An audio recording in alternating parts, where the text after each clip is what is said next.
Friulano, il MAF.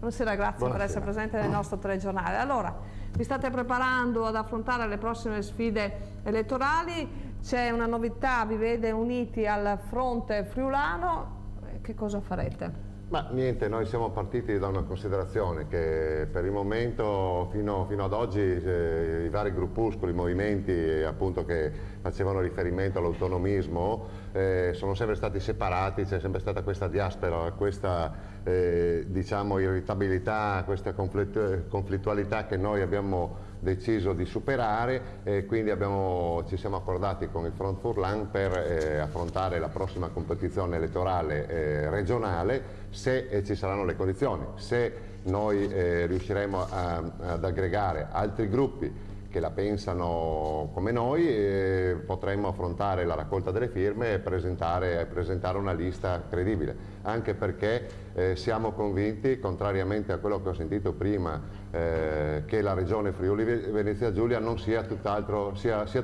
che una regione virtuosa, perché ci sono ancora un sacco di sprechi ed è inutile andare a tagliare dove ormai è già stato tagliato, mentre i politici che ci rappresentano o pretendono di rappresentarci non si tagliano niente. D'altronde io non ho mai visto un tacchino saltare dentro una pentola da solo. Quindi, vabbè, ma senta, ma ha ancora senso parlare di autonomismo visto un po' il quadro generale della politica anche a livello europeo? Ha senso a livello europeo intanto perché il Friuli è riconosciuto dall'Europa come una nazione, anche se noi ci dimentichiamo e nessuno lo sa.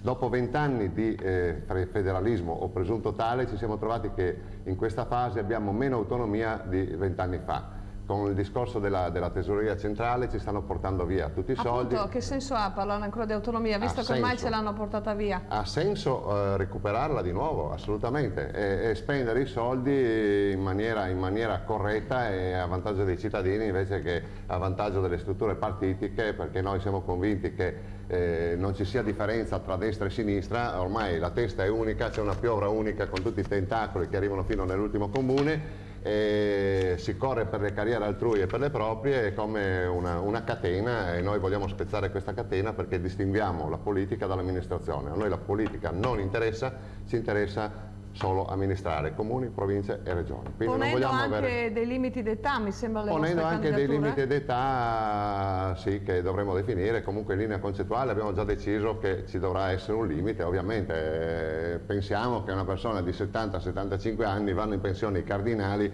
no? Perché non devono andare i politici? E quindi vedremo anche con voi che cosa succederà. Grazie a Gianni Sartor del Movimento Autonomista Friulano, il MAF. E proseguiamo il nostro telegiornale, parleremo ovviamente delle altre vostre iniziative e magari in una prossima intervista. Certo, grazie.